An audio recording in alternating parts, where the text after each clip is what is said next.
Okay, let's look at brand proposition assessment criteria 3.2. Assessment criteria 3.2 for brand proposition.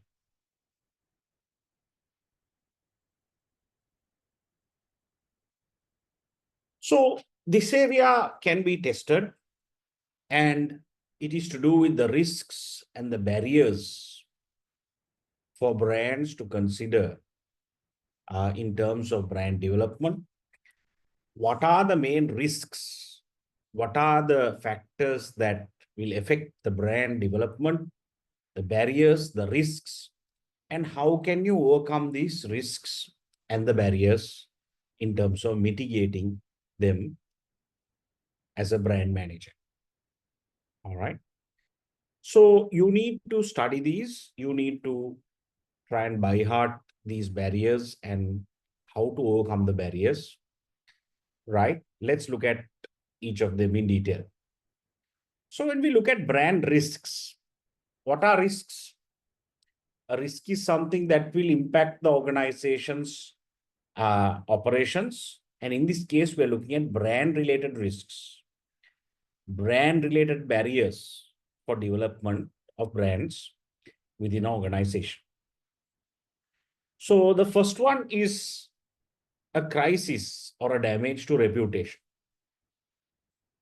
Definitely, this can be a huge barrier for brand development.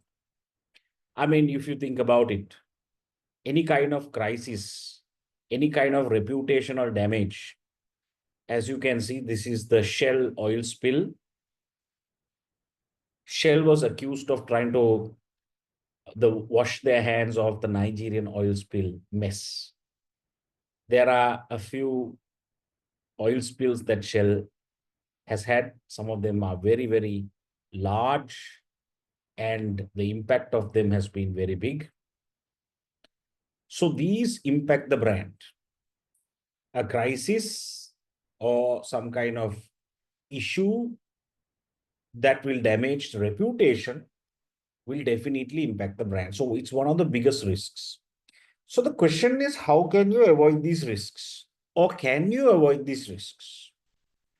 The problem about risks is you can plan and contingency plan, but sometimes all plans fail you and the risks will turn into a crisis and a disaster, and there'll be an overnight reputational damage caused to a brand.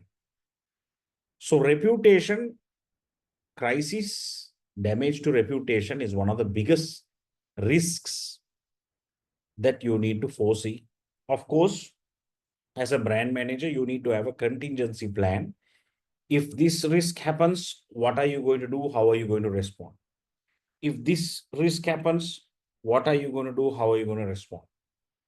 If you have no plan, then when the risk happens or when it occurs, you are unable to respond and you are unable to do any damage control fast, and that will impact your brand. Okay. The second one is competition. Intense competition will also impact brand development. So it is a big risk. Competition, forms of competition, as you can see, Apple will have so many forms of competition.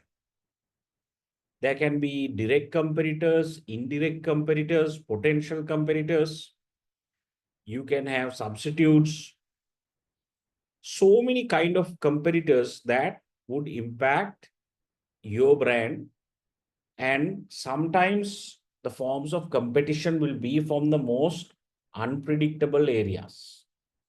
So if you have a rivalry of competition, intense rivalry in an industry, that's going to be a big problem for brand development.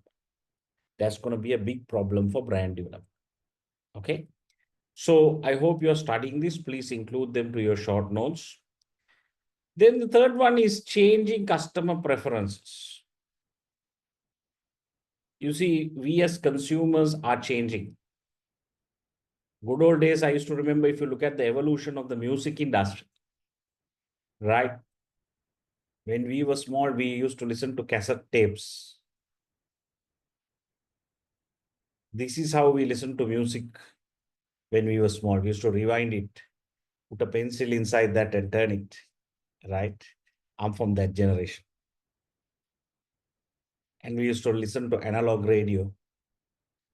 Um, the iPod revolution came about, streaming, downloading, right? Before that, you had the records that were used, the records. Then you had the CD revolution. Then you had the different kinds of other technologies from uh, cloud music.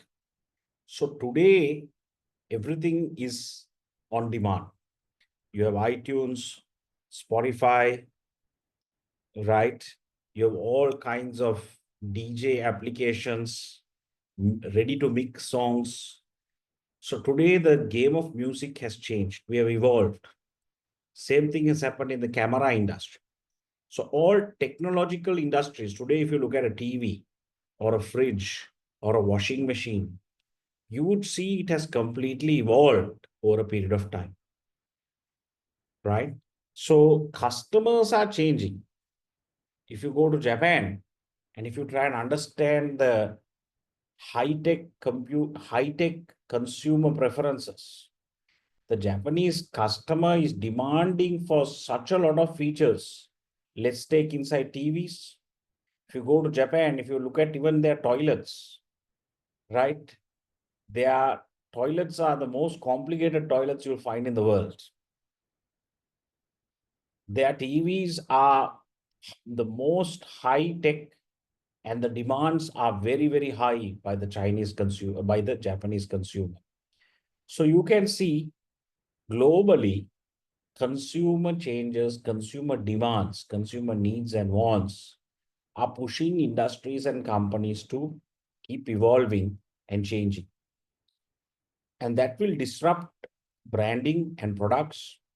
That will be something that companies will need to adapt. Okay. So the next thing is counterfeiting. Now, this is a huge problem, guys.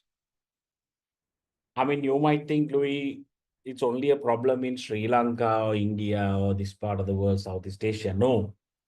Even if you go to Europe, you go to Paris, you go to Venice, you go to Fifth Avenue in Manhattan, New York, everywhere you will see counterfeits being sold. Everywhere. There is no place on earth so far that counterfeits are not sold. It is sold everywhere. So this is a huge problem for brands. And interestingly, sometimes these counterfeits come out really, really fast. Sometimes even in the same season. Before the season is over, the counterfeits come out. And it is getting increasingly difficult to sort of tell between what is a counterfeit and what isn't. It is getting increasingly difficult. So therefore, counterfeiting imitation is a huge problem to brand development because brands command high prices. Brands will ensure that you add value and there's an aura of intangible benefits around the brand, right? So that's sort of what we're going to discuss here. When you look at a brand, when you're paying a high price for a Rolex, for a high valued car, or a handbag, or a pair of shoes, it is a promise. These are intangible. It is a promise of quality. It is a promise of value for money.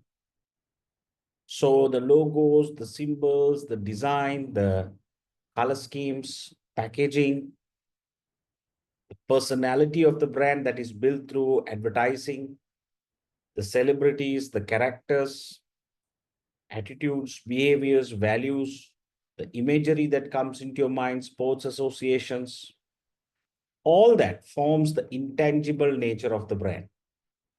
So you're paying a high price for a brand because there's a lot of intangibles surrounding the brand. And when you have to deal with counterfeits and imitation, it's going to be a very big problem. And this is a huge problem throughout the world. So I come back into this. What are the risks, major risks and barriers of brand development? A crisis we spoke of, damaged reputation, intensified competition is a big problem. Counterfeiting, you can have all the sort of plans and actions, right? You can have all the uh, what we call the intellectual property rights and all that, but still it would be counterfeit. So this is a huge problem. Fakes. Supply chain risks. Of course, you can have a good product. This happens sometimes in the leather fashion industry. There are supply chain shortages. Happened a lot during COVID. In fact, we are still recovering. One of the biggest problems is the semiconductor market. The semiconductor industry, which is used for cars and so many other products, semiconductors, computers. Semiconductor shortage is still there after COVID. After COVID, the semiconductor shortage is still there. So supply chain risks can hamper brands.